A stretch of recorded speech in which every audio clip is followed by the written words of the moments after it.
当前红方的2个加强连基本已经报销，另外一个半死不活的不敢出来。此外，给他们的空中突击力量，他们也没拿出来用。所谓心智，毫无体现。这仗打的没劲，确实是不过瘾。真不知道梁副军长搞这一出到底是什么意思。郭子健的御风营磨合的根本就不到位，所谓的魔方也只是单个模块。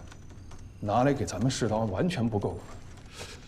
真不知道老梁是不是被前一阵那个什么新闻报道给冲昏了头脑了？旅长，您也看了军报上那篇一个心智营长的心事了吧？郭子健那小子可因为这篇报道火了一把。我看过了，文章写的挺实在，问题提的也深刻，对未来战场的思考也算是到位。不过现在看来，也仅仅是思考而已。这就是所谓，能力越大。 压力越大，没错。你就说咱们蓝军界最有名的狄云峰吧，被人冠上了一个蓝军司令的名号。那打得好那是应该的，打得不好，那丢的就不仅仅是自己的人了。旅长，我听您这话，不会是酸葡萄效应吧？说什么呢？不过啊，咱们能让郭子健的御风营问题暴露的再彻底一点，也算是我这个老对手送他的一份大礼。没错。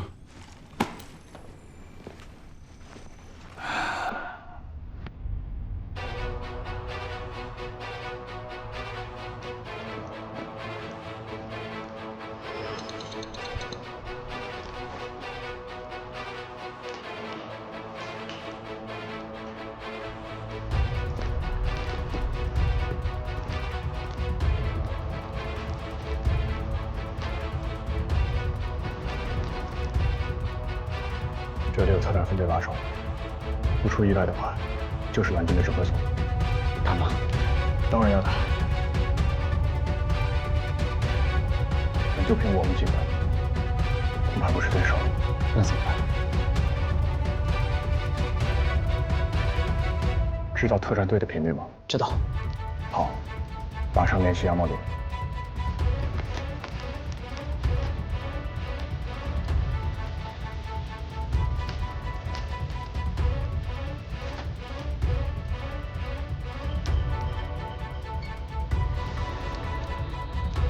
不行，现在干扰太厉害了。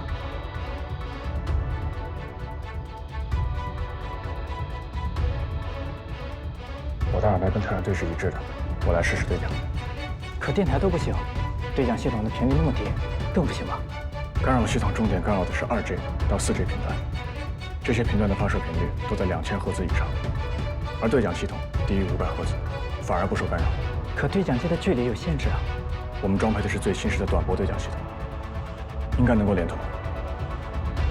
蜜獾，蜜獾，猎豹呼叫蜜獾。我是蜜獾，猎豹请讲。我发现疑似首脑要地，需要你亲自清除。坐标给我，我马上赶去。记住地点，地点是地下坑道。具体坐标我马上发布。我们先行撤离。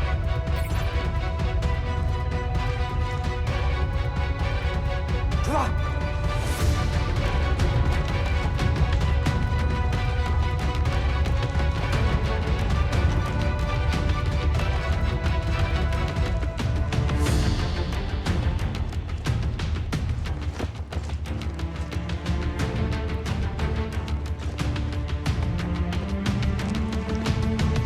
猎豹，刚才23连突击群受对方小散单兵火箭弹打击严重，部队已经散乱，请酌情处置。明白。徐副连长，你马上返回连队装备隐藏处，带队赶往镇政府方向。注意，在出发以后，一定要保持单兵分散，交叉掩护中高飞。明白了。兔崽子没有火箭弹，但他们怕步兵。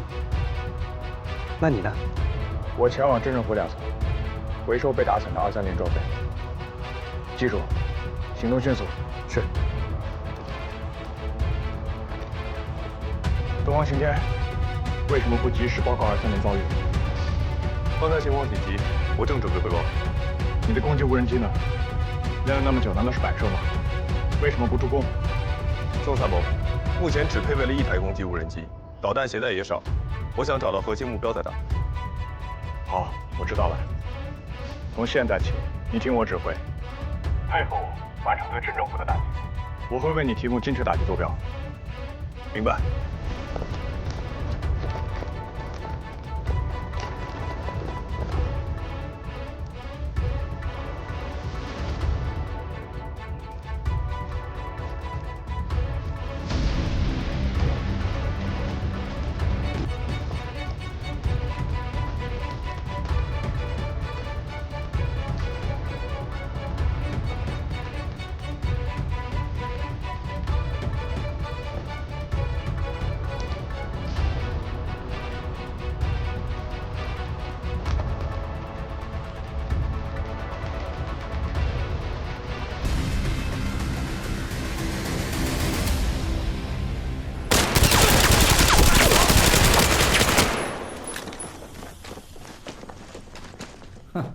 刚才那队没抓上，以为会多来几队嘞，没想到就来了3只小猫咪，哼，骚性。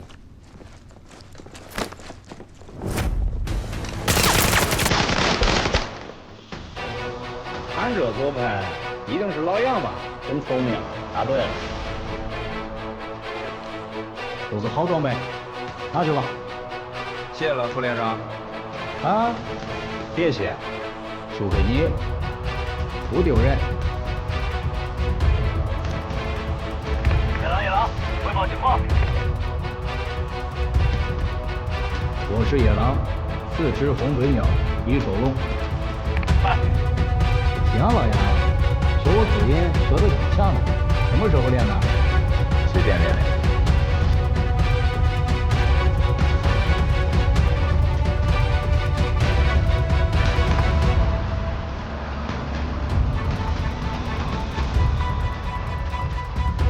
坐标已发送。目标坐标已发送。打！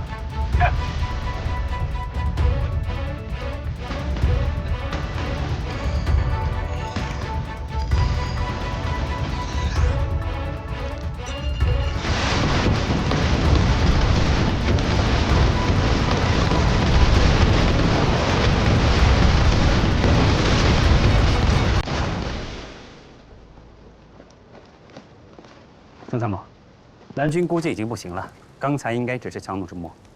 好，徐副连长，你亲自带10几个人，从镇政府右后方切进去，从那里可以直接登上楼顶，占领了制高点，后面的仗就好打了。是。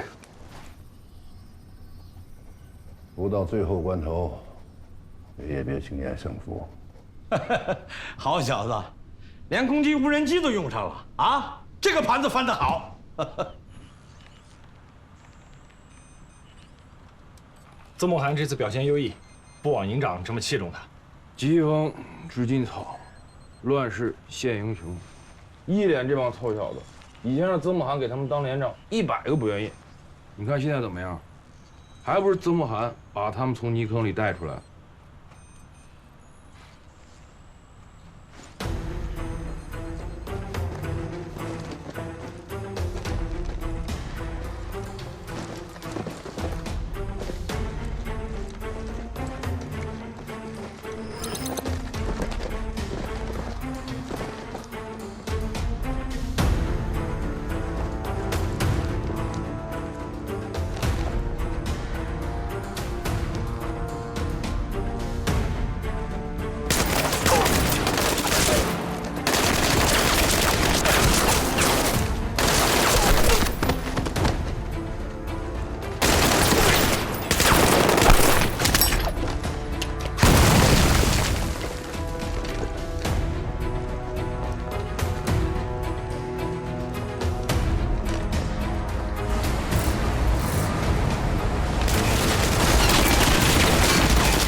营长，目标拿下，演习结束了。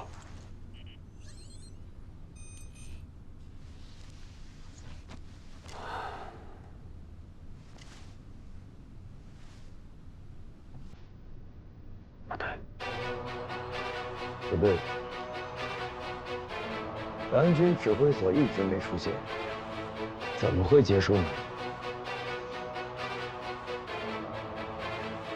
你们在高兴什么？你们在高兴什么？人质要不要？现炒现卖的人质，物美价廉，如价包换。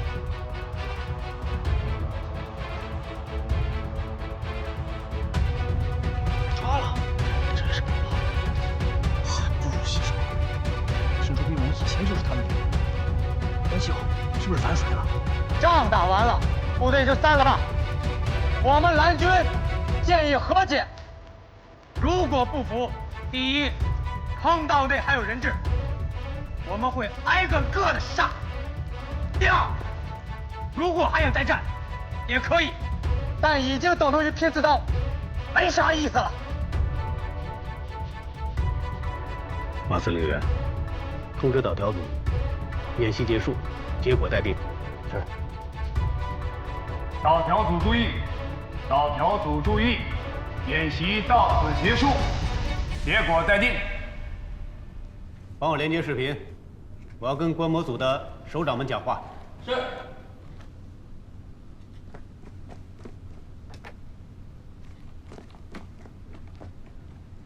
各位首长，张教授，御风营刚才的表现你们也看到了，问题太多，无法一一讲评。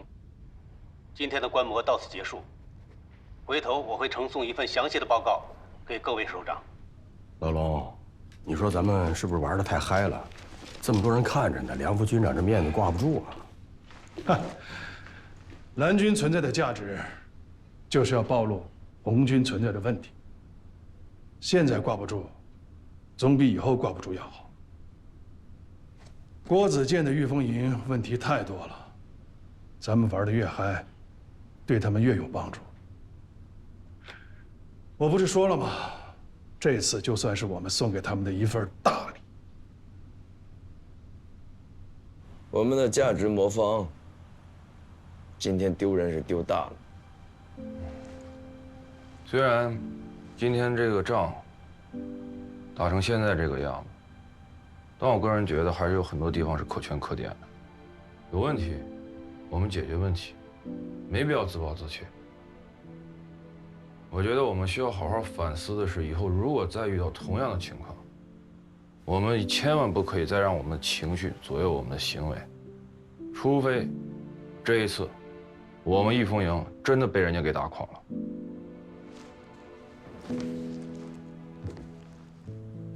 成也好，败也罢，我郭子健都能接受。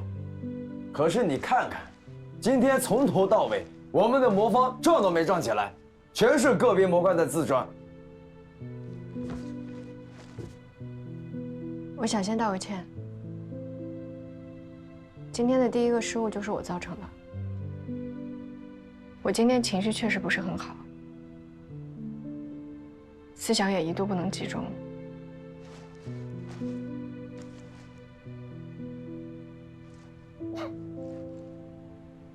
哎，你们两个今天就没觉得咱们这个指挥车上气氛从头到尾就都不对吗？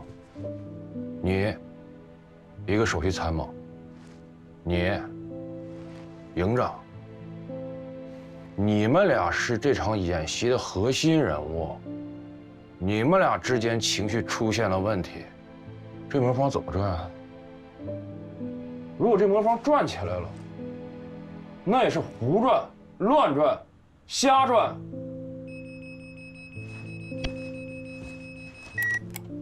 桑海田，仗打完了，你有一件很重要的任务要完成。请首长指示，保证完成任务。把我的御风营啊，原封不动的给我带回来，少一颗螺丝，我拿你试问。请诸位放心，保证完成任务。情绪的问题啊，现在不是解决的时候，回到营区，吃饱喝足，心平气和，再谈不迟，明不明白？保证不谈情绪。郭子健，走。旅长有话对你说。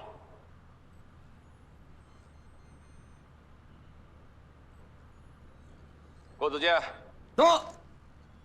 你没有什么想要跟我说的吗？报告旅长，没有。我告诉你，郭子健，这一仗表面上看是打成了平局，可是暴露的问题也很多呀。现在暴露可能会伤及我们的面子，但从你价值魔方的长远发展看，不是坏事。这一点，如果你看不出来，你这个御风营的营长可就白当了。我希望你可以做一个合格的指挥员。是。谢谢旅长，我不会让您失望的。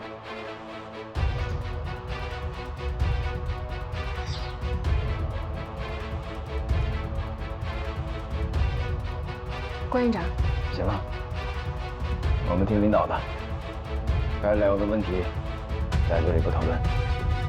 一会儿走的时候，杨光林、刘耀红跟我一起走。不用了，赵导员，我跟你一起走。好。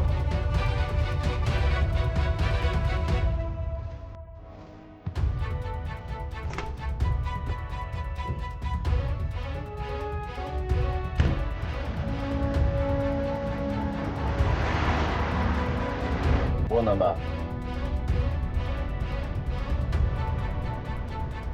这又点头又摇头了，什么意思啊？营长，你就别逗我说话了。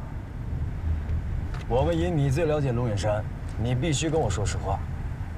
其实，从一开始曾参谋发现他们，龙旅长早都布好局了，一直没抓曾参谋，那是认为曾参谋带的几个人价值不大。明白了。幸好他没抓曾慕寒，否则我们输得更惨。哎呀，龙旅长太了解我了，我斗不过他。那要是加上我呢？我们俩能斗得过他吗？那应该五五开。龙旅长这么牛吗？营长，你不是刚刚经历过吗？杨茂林，我告诉你，没有人会是常胜将军，总有一天，我们一定可以打败龙远山。我已经联系过了，你妈妈手术很成功，已经脱离危险了。你放心，等回去，你先回去看看你妈妈，请假的事情就交给我。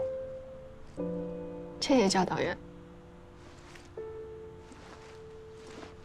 梁红，你们家出了这么大的事儿，你怎么等演习结束的时候才跟我说呀？咱们部队不是不讲人情的。当然了，你这个舍小家保大家这种精神是值得我们每个人学习的。但是有些事情一个人硬扛，他是扛不过的。你发没发现，我们御风营呢，个个都是英雄好汉，但就为什么每次组合在一块儿的时候，效果都不理想呢？你觉不觉得，这也是我们的价值魔方一直没有真正转起来的原因之一呢？你们太喜欢把所有的困难都自己一个人扛了，不愿意去找大家帮忙。谢谢你，教导员。我们家这事情发生的有点太突然了，又刚好碰上演习。我知道我的职责所在。在这一点上，我是很信任你的。郭子健给你发脾气呢，就是因为这次演习打得不够好，他心里急了，所以才发脾气。我一定会好好批评他啊。他没有做错，是我自己不够专业。哎，有时候你们两个也挺可爱的。刚才人家让你跟他一起回去，你还不愿意跟人坐一个车，现在又开始替人家说话了。我就是暂时不想看见他。也许我真的不适合当他的首席参谋吧。然后啊，我们在一起共事、工作，已经有一段时间了。我的经验告诉我，如果你梁红都当不了这个首席参谋，没有人可以当这个首席参谋。而且我坚信，常见如虹这个组合有朝一日一定可以所向披靡。教导人怎么连你都……梁红，我是真的很喜欢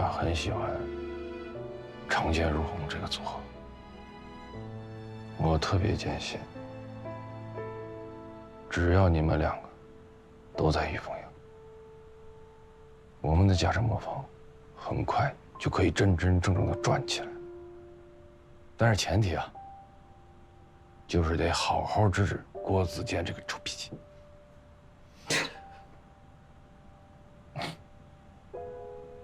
谢谢，跟你这么一聊，我心里舒服多了。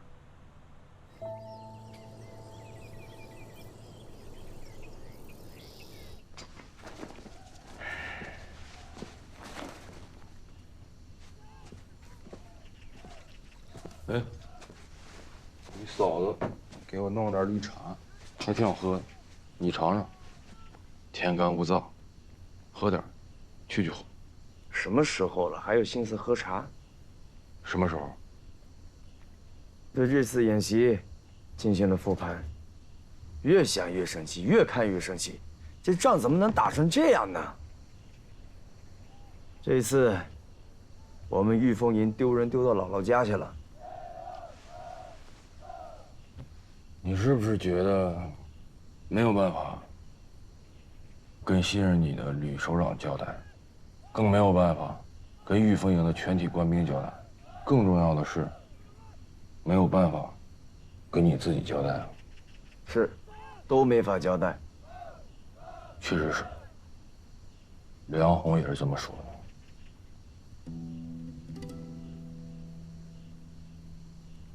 的。人呢？回来也不露面，让他过来一起开会，复盘。复什么盘？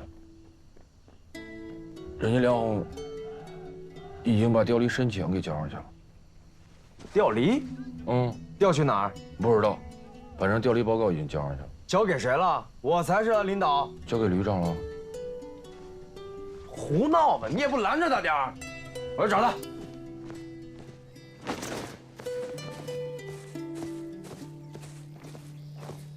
洪小飞，郭营长，梁红呢？走了。走了？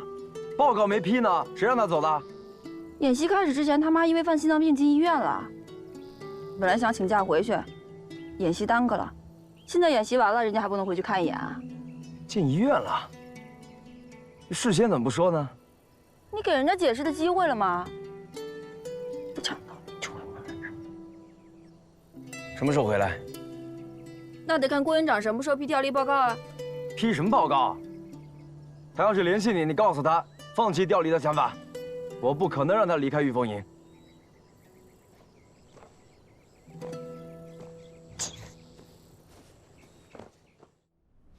丑媳妇儿总得见公婆啊，今天让大家失望了。我是御风营建设的直接领导者，出了任何情况，我都会坦然面对，所以请大家畅所欲言。我和梁副军长是老朋友，但人情归人情，事理归事理。关于御风营呢，我现在的意见和当初的完全一致，就8个字：不伦不类，多此一举。记得第8集团军在组织新制力量骨干培训时，我曾到现地讲课并做过调研。当时我就对组建这样的单位提出过意见，很简单，没有必要。第一，全军合成营已成规模，加上兵种杂、品类多，合成营的建设本身也分了好几个层次，没有必要再组建新的力量单元。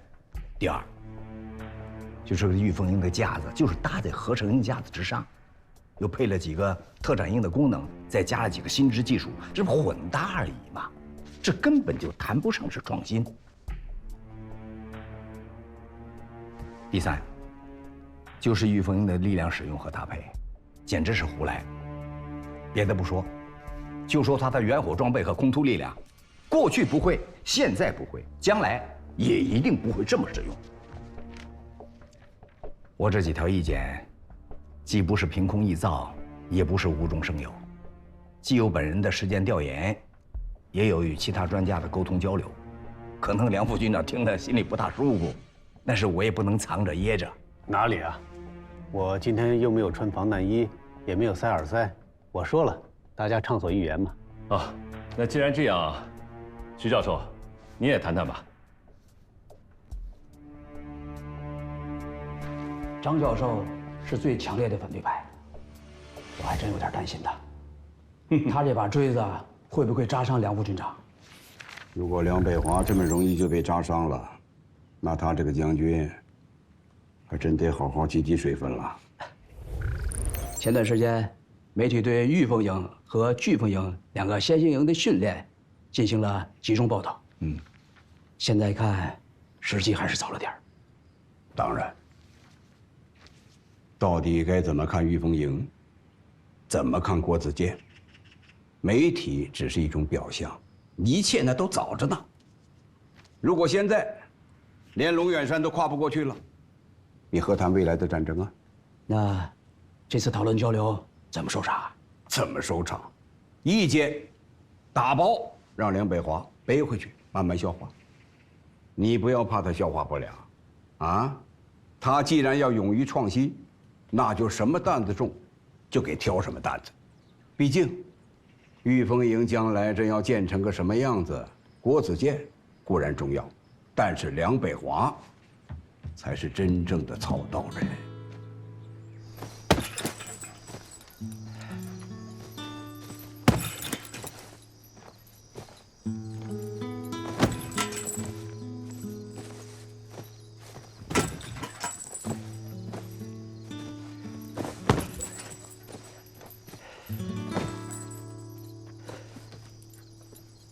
打够了。老张，我觉得我以前太过于在意硬件的合成，对于人与人之间的合成想的少了。魔方的转动不能单靠模块和主轴，还得有一种向心力。这方面我做的不好，以后改正。还有，对于你的意见，我以后一定虚心接受。玉凤营要没有你，还真就转不起来。我也有我的问题，说话总喜欢重复，我也虚心改正。郭营长，郭营长，粮仓回来了，在哪儿？马上就到了。哎，快别！你过来，过来！全这么好记，全啊！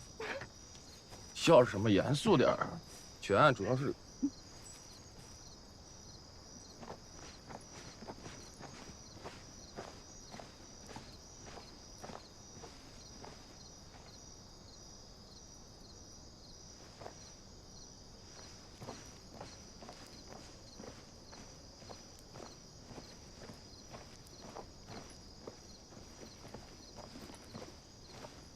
你妈妈还好吧？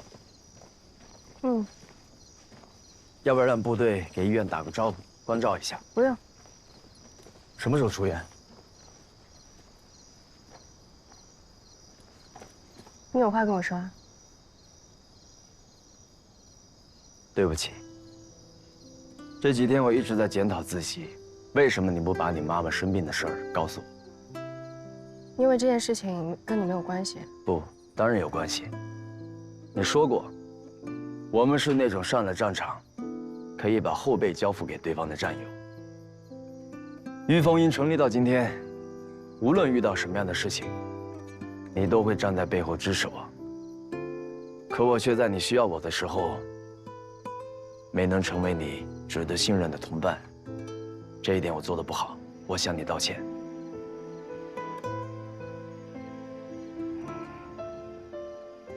我之所以没有告诉你，是因为这是我的私事，我不想因为私事影响演习。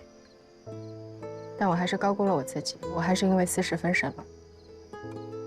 所以，作为一名职业的军人，这一点是我没有做好。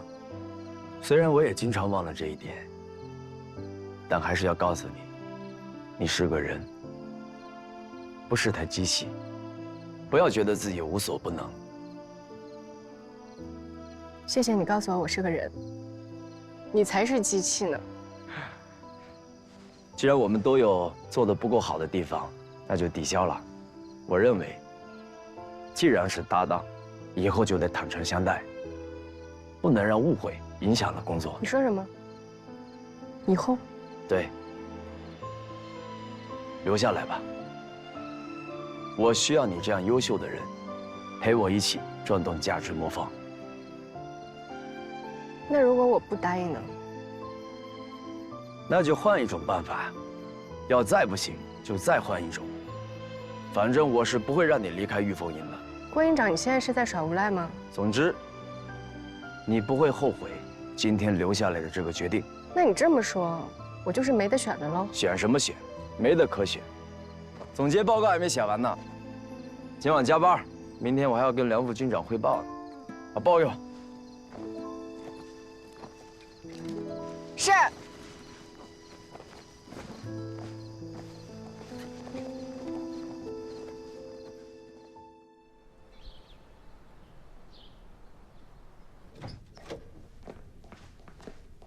首长让你在他房间等一下，他交完班过来见你。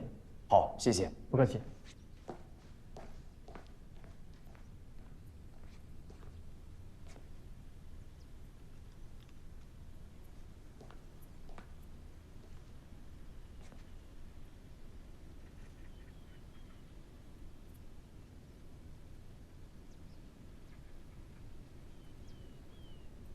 这么巧？什么这么巧？首长，首长，这个沙盘我见过。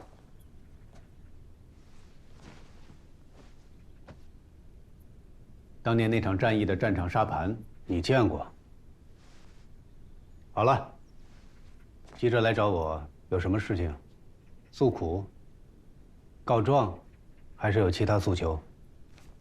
跟我讲话不要看稿子，我不喜欢。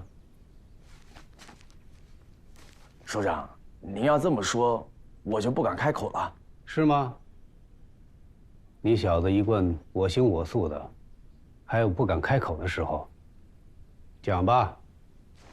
是，我是来向您做深刻检讨的。队长，你觉得郭子健能过关吗？不好说，这就要看他自己能不能认识到在演习中犯下的错误了。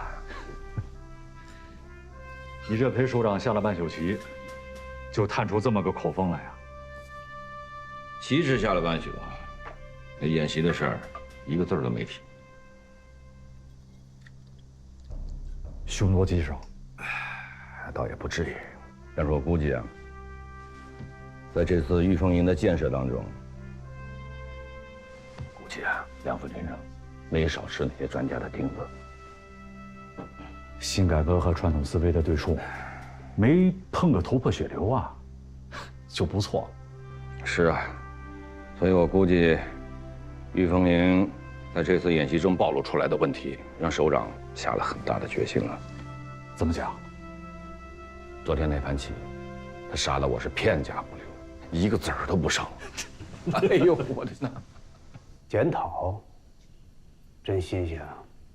在我的印象里，你郭子健永远站在真理的一方啊，哪怕有的时候屈从于强权，屈从于时势，甚至情感，但是你内心都高贵的不得了。我说的对吧？首长，我这次是认真的。我也是认真的。我觉得这次演习的失败，主要原因在于我个人。是吗？我没听错吧？首长，我这个人的思维习惯，就像您刚才说的，总有一些自以为是的东西在影响我的判断，所以遇到矛盾、遇到困难，包括一些客观性事件，都习惯性的往外找原因。别绕圈子，直奔主题吧。是。这一次，仅仅在用人上，我就有很多失误。在完全不了解汪麒麟的情况下，就把决定御风营命运的重担轻易交给了他，这是我最大的失误。还有，对杨茂林的使用，又一个兵王，讲讲看。显然龙远山比我更了解他，我还把他往龙远山的嘴里送，这是我过于自信、过分轻敌造成的。接着说。第二，是内部关系。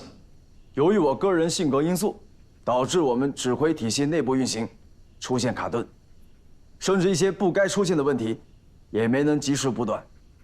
第三，力量组合上顾此失彼，由于瞻前顾后，导致配属给我们的空突力量完全没使用，加上特战排的使用失当，以及其他新制兵种的组合不到位，致使根本没打出我们新制作战营的特色来。第四，在城市攻防作战中，我们投入的精力和研究还是太少，结果一到现地，发现根本不是一回事，所以官兵们都不适应，打了不少乱仗。第五，战损收容体制不精确不精细，这一次如果不是曾慕涵挺身而出，在最后阶段，我们根本不可能完成对镇政府的围攻。所以，单从我营指挥员的角度来看，此战早已失败。这次演习，一个曾慕涵已经比你这个营长发挥了更大的作用。你这个营长确实失职。是，我愿意承担所有责任，接受所有惩罚。御风营这次暴露出来的所有问题，有你的原因，但主要责任在我。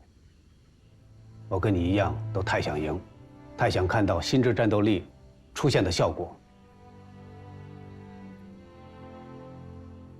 你的检讨，我接受。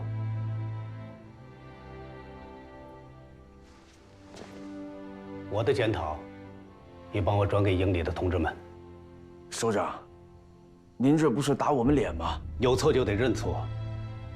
我最大的错误就在于被你们开始的表现冲昏了头脑，在你们魔方里的模块还没有打造好之前就急于转动，伤了主轴。郭子健，你知道吗？我太想让所有人早点认可你们的魔方理论，我太着急了。现在有人说风凉话，说我梁北华当了4年的副军长，马上就要退休了，这么急于求成，为的就是再升一级。他说对了一半，我是要退休了。我退休前想做的，就是为了推动陆军改革，尽自己的绵薄之力。首长，总归还是我们不好，让首长失了颜面。我的颜面不重要。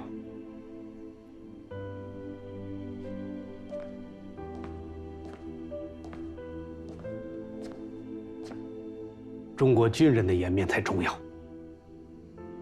你记住，我们今天每一个选择，每走一步路，都是中国军队军事改革成果的体现。放弃个人，说着容易做着难，但我们是军人，军人就意味着奉献和牺牲，所以该放下就得放下。明白。郭子健，送你一句话，我们2个共勉。首长，请说。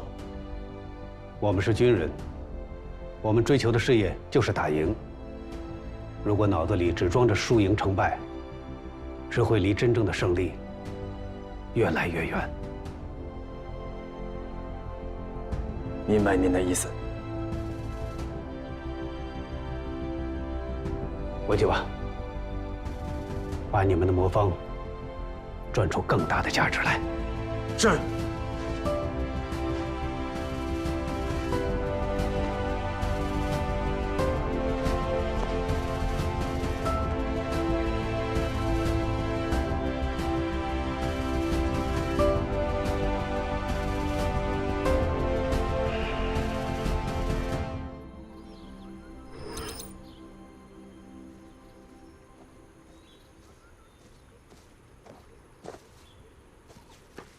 营长，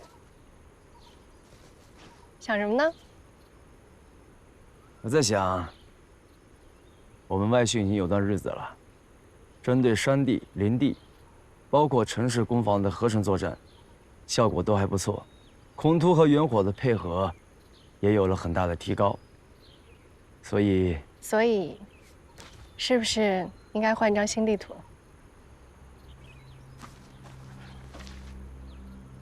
御风营赴东南沿海驻训申请。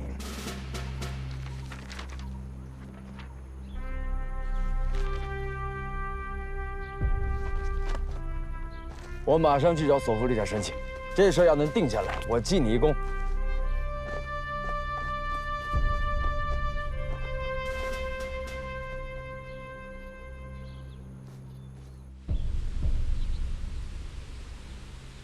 报告，进来。哟，建安同志来了。师长，坐。是。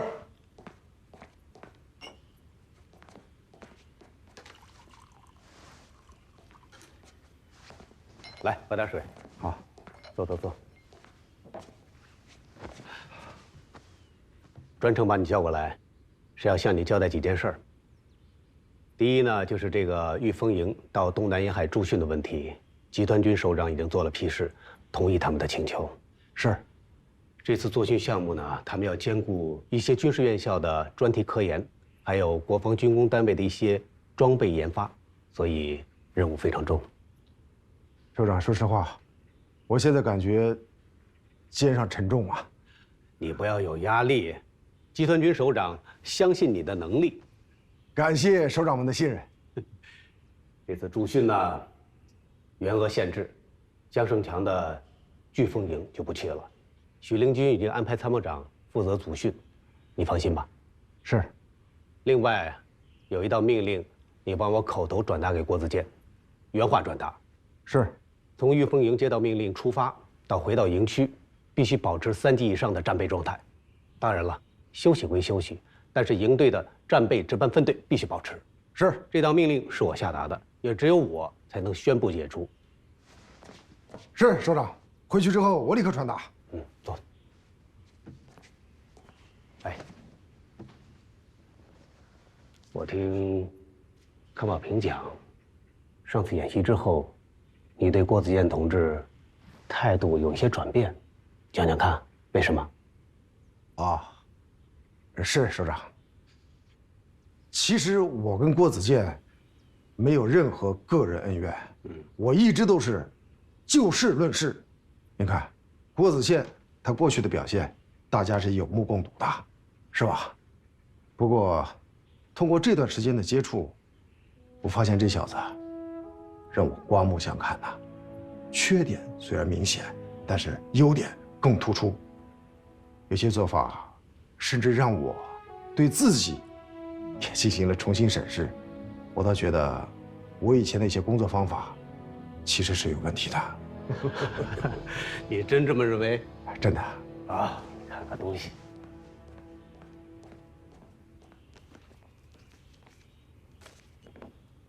来看看这封信。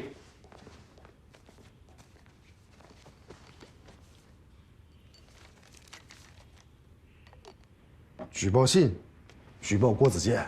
对啊，报社转过来的，在演习过程中弄虚作假的问题，所谓的拨乱反正吧。首长，那我们现在能做些什么？配合纪检部门调查。我来协助调查。对。不太合适吧？这是集团军党委的决定，所以你要拿出一份经得起党性检验的报告。行，我尽力啊。首长。有什么难题的话说出来，别吞吞吐吐。我想问一下，关于刘望远同志岗位调动的问题。刘望远同志从作训科长调整为部队管理科科长，是你们旅党委的意见。只是他现在作训科是部队的第1大科，军事任务太重，刘望远同志显然不适合。是。集团军党委已经同意了。这个问题，其实他自己还不能完全接受。对啊，他思想难免有波动。回去之后，你要做好他的思想工作。是，社长放心吧，我会尽力的。好。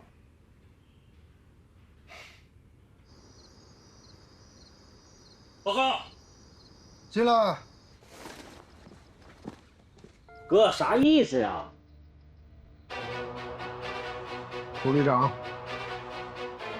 说副旅长，我搞不懂。你调动的事儿，我在部队这么多年了，兢兢业业、勤勤恳恳，我好不容易一步一个脚印才做到今天这个位置。哎，我到底犯啥错了？要把我发配到部队管理科去？这怎么是发配呢？正常调动，平调。哦，说的好听那是平调，但是咱们心里谁不明白呀？那部队管理科跟作训科能是一回事吗？现在让我回去搞管理、搞后勤，那还不如我以前在一营当营长呢。这不是把我的上升空间全给堵死了吗？您跟我说句实话，是不是有人跑到上级领导那儿打我小报告告我状？你想多了。我刘望远这个人行得正，坐得直。如果您非要说我有什么问题，那也就是我这个人做事儿过于讲原则，容易得罪人。但有什么事儿，您可以当面跟我说呀，干嘛非得在背后捅我刀子嘛？找上级领导打小报告了不起啊？那行，那明天我也去集团军，我也找关系，我也找领导，我非得把这事儿掰回来不可。你找谁？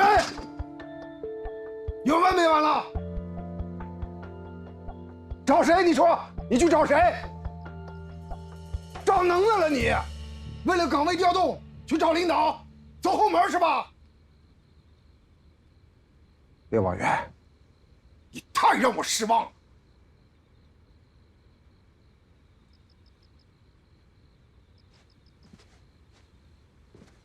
那我也不是光为了我自己呀，您想想，我是您一手带起来的，他们这么对我，那不也就是打您的脸吗？部队不是拉帮结派的地方。我告诉你，关于你的调动，是旅党委和集团军领导一致决定的。你就说吧，你接受不接受？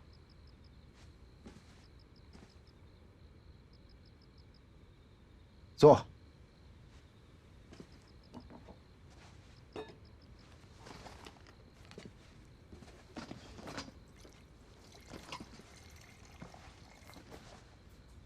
刚起的啊。我是望远呐，上级为什么这么做？那是为了你的前途考虑啊。你的特点是什么？办事周全，思考问题细致，善于沟通，善于协调。你到管理科，那不正好发挥你的优势吗？对不对？再说了，历史上多少大人物起起伏伏，厚积薄发的大有人在。我告诉你，刘望远，我要是你，我就好好干，干出成绩，用成绩证明自己的能力。我让人把我调回去，求我回去，懂不懂？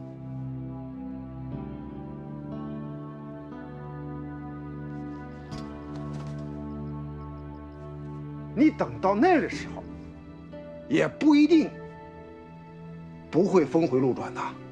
现在新科长还没到职，你还要坚守好岗位，能理解吗？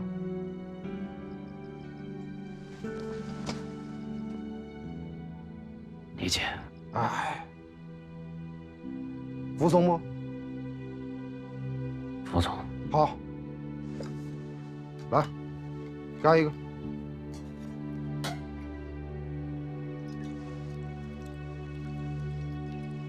行了，走吧，我还有事了。哎，那我回去再消化消化。我批准了。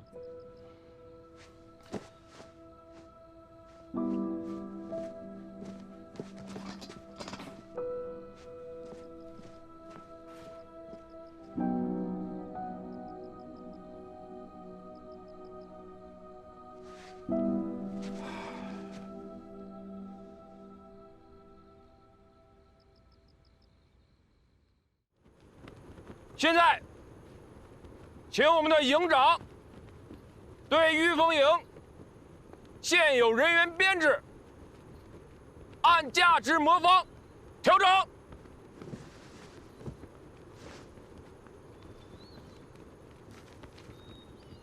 同志们，为了能够更好、更快地完成对价值魔方的构建，也因为我们是一支具有前瞻性和探索性的部队，报经上级批准，我们成立3支临时性战队，以原有连长为战队队长，原兵种连长统一成为兵种指导参谋。这种编制是分时段的，单兵基础训练之后，进入到合成训练才执行。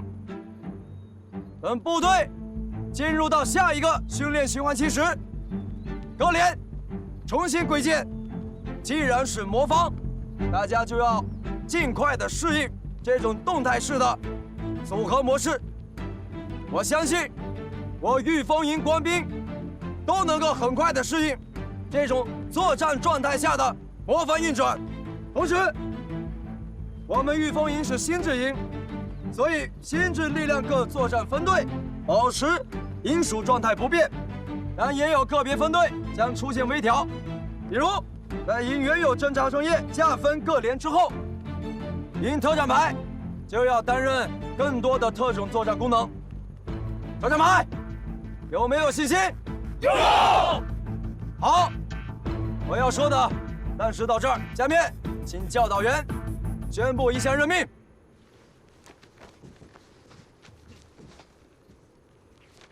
经营党委上报，旅党委研究决定，即日起，营侦察参谋曾慕涵担任御风营第1步兵连连长。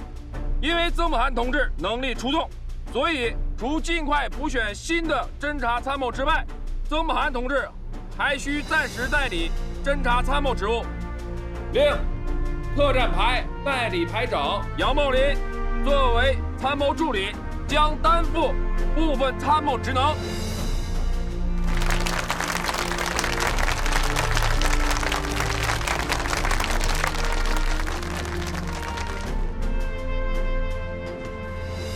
同志们，此次出行，因为担负有关院校的军事科研任务，我们的出行方式会与以往有所不同。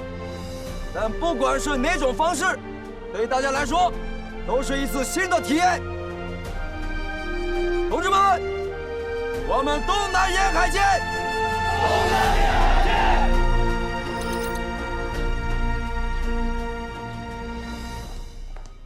警队回来了。局长，景小生归队。这么急让你销假归队，是有一项重要的任务，非你不可。什么任务？我们接到通报，有一伙不明身份的不法分子，跟贩毒人员相勾结，企图混迹我市。你们的任务就是配合特警队行动。具体的计划是这样的。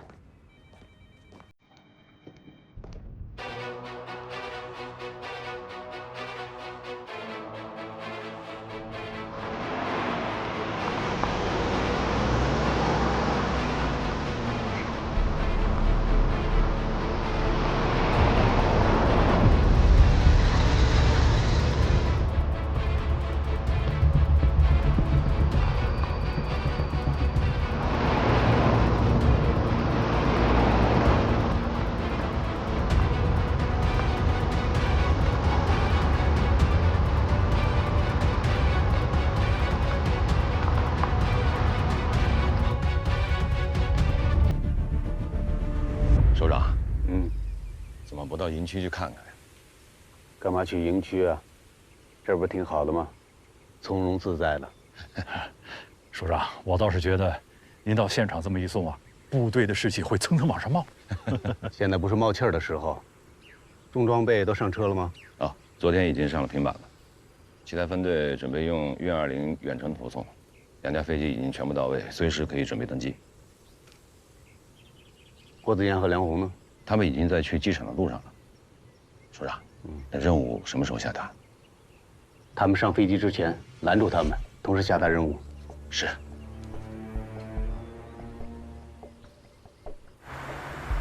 收到。报告营长，大部队已到达机场。好，下令立即登机。是。各部门注意，立即登机。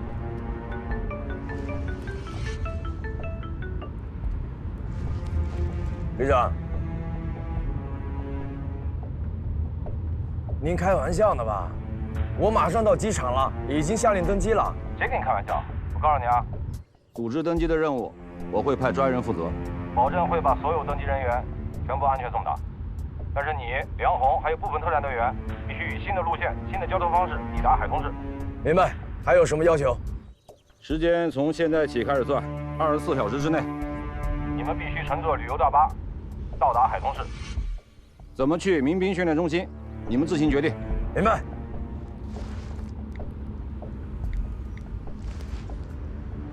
杨茂林，立即停止登机，任务有变。命令要求8人参与行动，你从特战排挑5个人，便装行动。我们在高速路口汇合，随后会把定位发给你。是。去往海通市的旅游大巴就只有2班，如果我们想要完成任务的话，只能赶上同班车。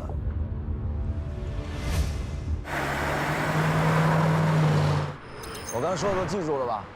明白，当成分开坐，互不认识。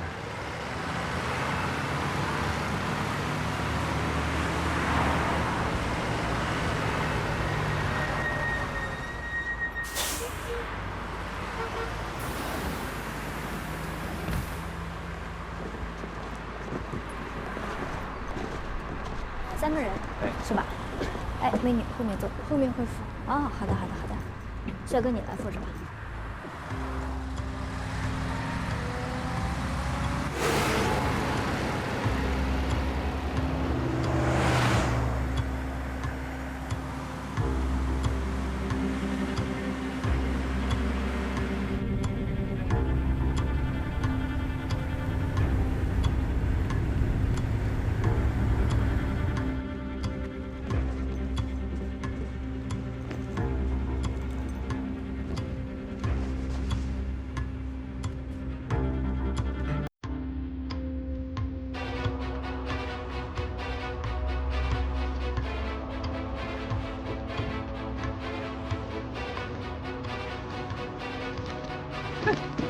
哎，不好意思，不好意思啊，没事儿。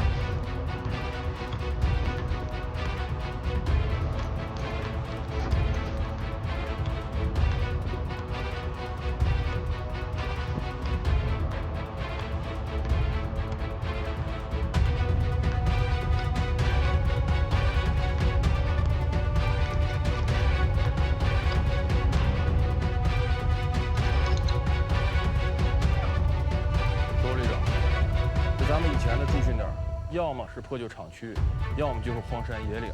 你看现在这沿海地区的民兵训练中心都已经这么正规。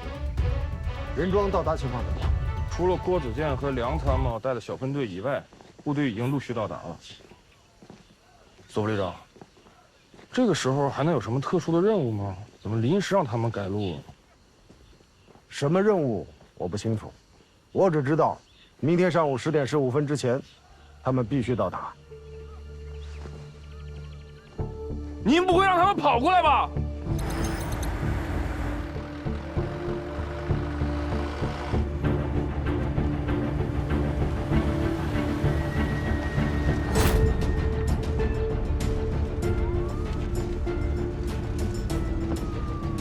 你说是不是他们故意安排的敌情？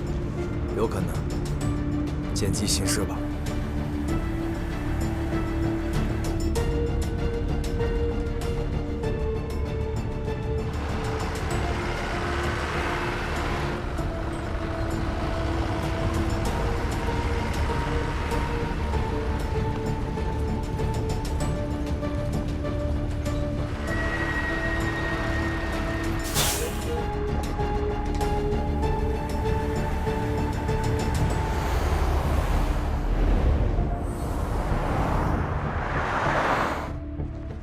执行公务，请大家配合检查。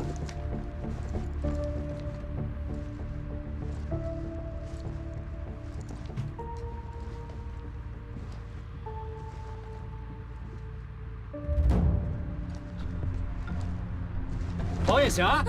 哎，就是他，带走。不是你干什么呀？好，哪个是你的包？那个白色是我包。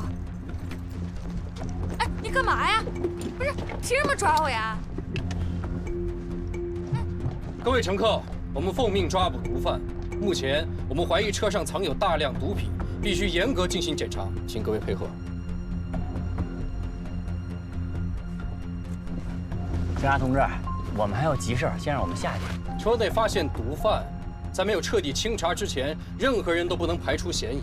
我们挺着急的，有事儿也得给我等着。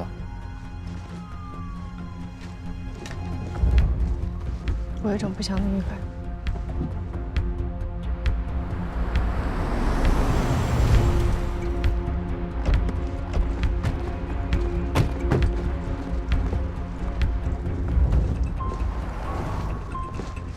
这么巧，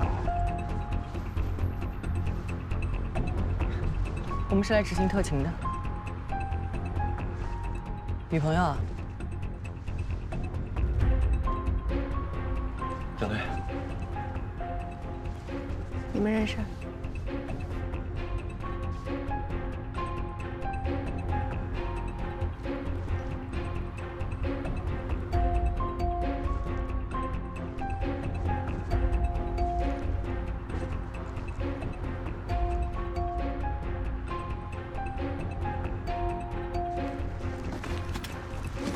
这是谁的包？这是我的包。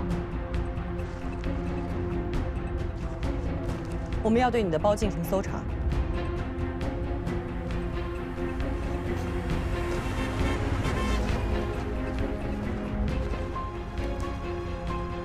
这盒子不是我的。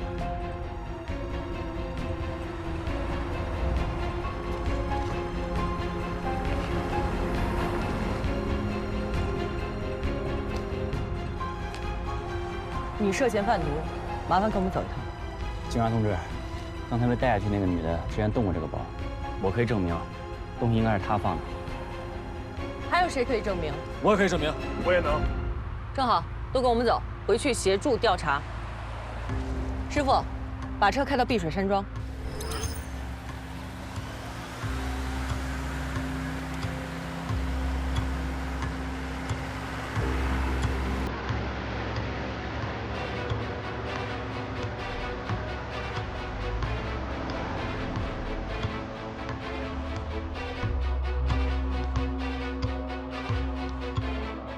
你不用给我看这些，你知道我的身份，那几个人是我下属，跟毒贩没关系。资料你也看到了，毒贩发送的接头人照片，正是你的首席参谋，并且我们在他的包里发现了高纯度毒品。这你也信啊？我信不信不重要，我们讲的是法律，要的是证据。江晨，你有什么资格羁押我们？郭子健，这怎么能算羁押呢？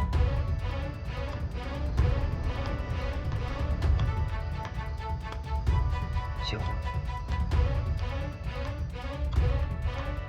你找3个人先去吃晚饭，然后到指定地点去接我们。老兄，这是车费。咱们一用一结，绝不欠账。好嘞。你们先住下。我们呢，已经通知了部队保卫部门，等他们来了，我们尽快核查清楚，争取今晚过后给你们清白。今晚过后，我们有紧急任务，必须走。毒品是在梁红的包里发现的，所以问题弄清楚之前，你跟我说什么都没用。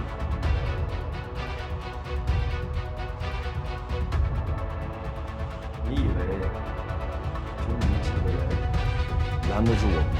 特警就在外边，不服就试试。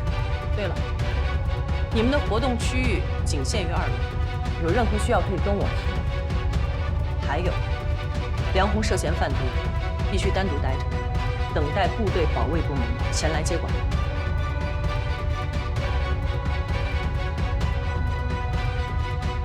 好，我们配合。辛苦啊！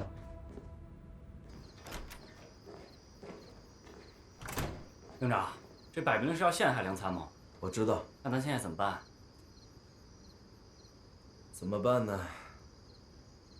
特殊情况，一会儿给首长们打个电话解释一下，应该不会怪罪。走吧。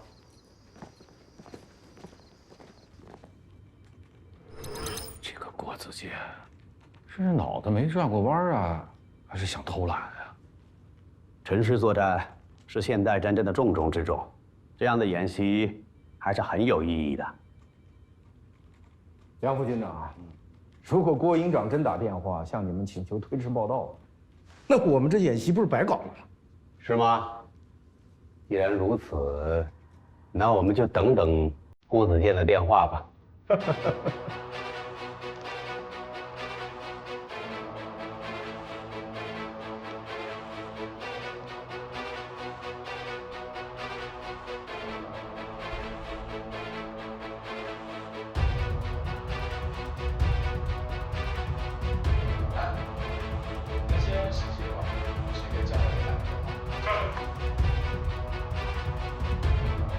这就是你说的硬茬子，感觉头脑不行。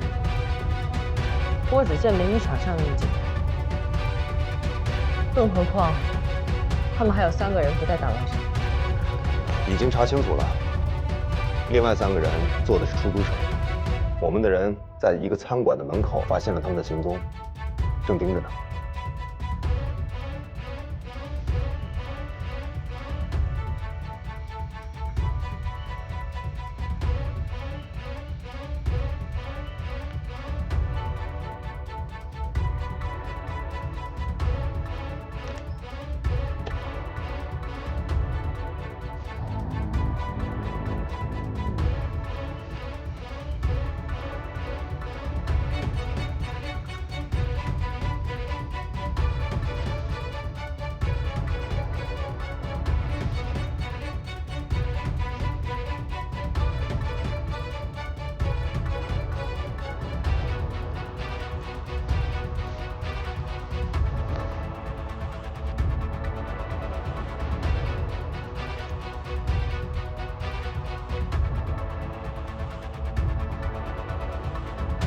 哎，老桑。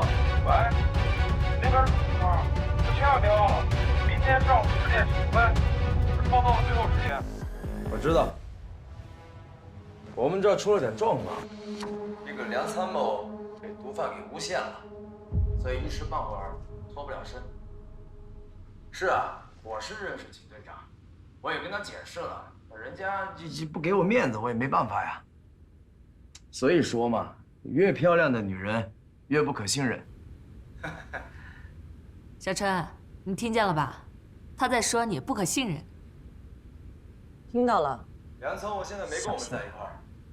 2个摄像头都被挡住了，太巧了。会不会是他们发现了什么？你想太多了吧？好，知道了，明白。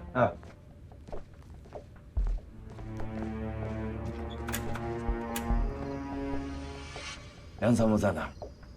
还没找到，继续找。是。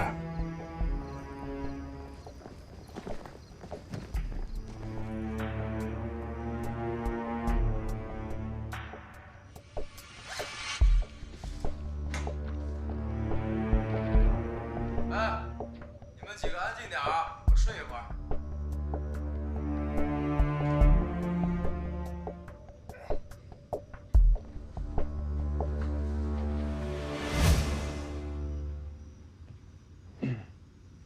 就这么入迷啊？说什么呢？我在看有没有什么问题。看来也没什么问题了，一群大小伙子，再看就是人家的隐私了。梁红在我们手里，他们搞不出什么花样来。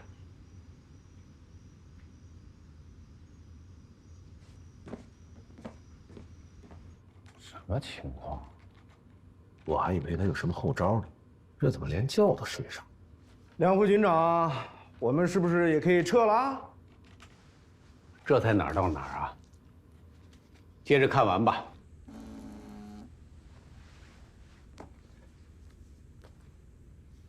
警方监控画面已关闭。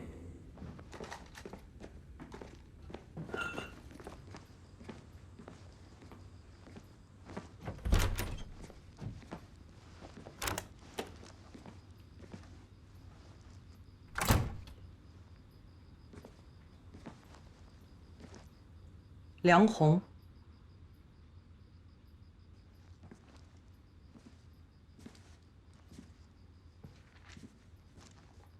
现在，我可以把我们的计划全部告诉你。所谓涉毒，都是假的。这次任务，就是一次针对你们8人小分队的专项行动，目的就是把你们留在这24小时。一开始，我以为你们都是部队的精英，还特地邀请了特警队前来协助，没想到你们太让我失望了。 到现在都没有察觉我们的真正目的。你跟我说这些什么意思呢？什么意思都没有，只是对郭子健有点失望。那可能是因为你以前高估他了，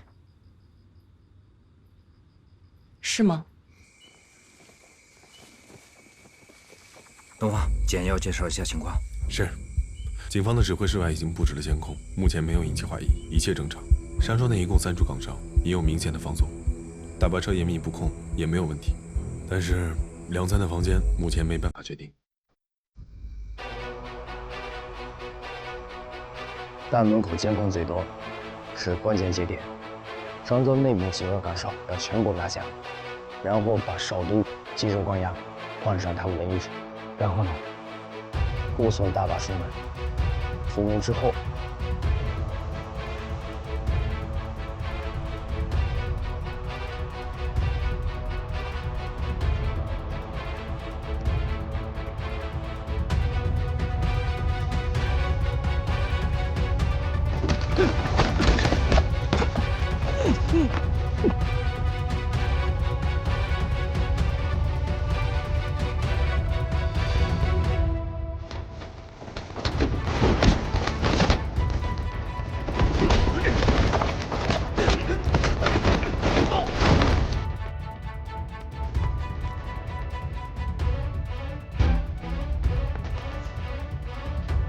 所有人跟我来。是。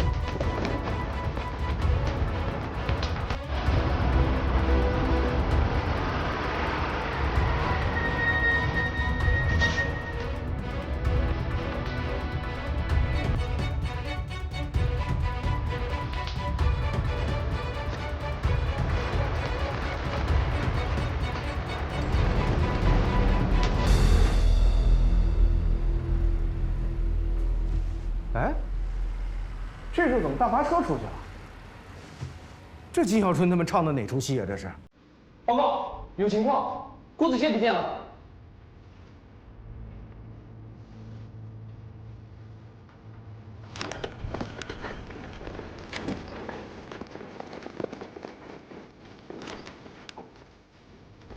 小队，没人，没人，没人。小队，有辆大巴驶出了门口，另外有几名特警队员的衣服被脱了。这算什么？金蝉脱壳吗？杨恒，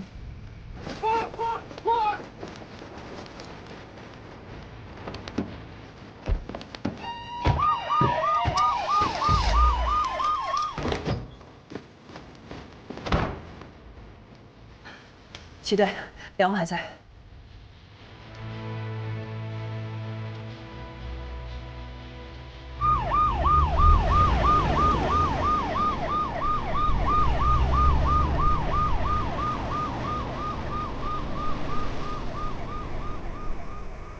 调虎离山，没错，就是调虎离山。时间刚好。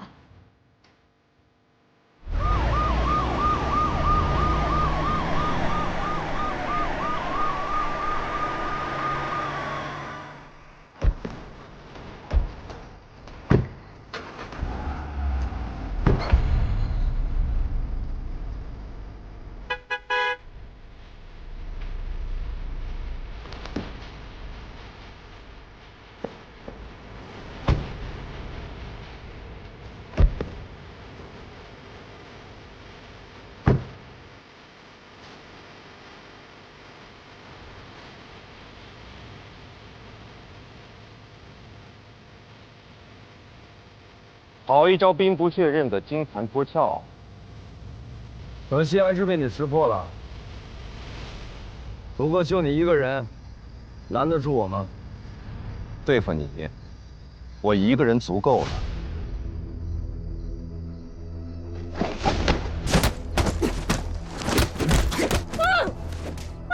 完了，根本不是对手。郭营长不会输的。我当然知道他不会输。我说的是齐顿。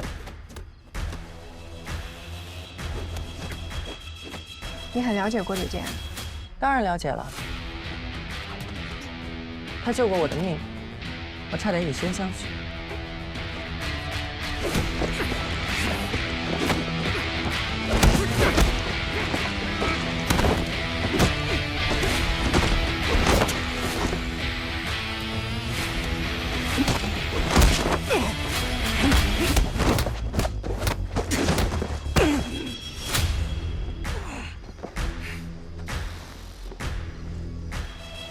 有两下子，还可以。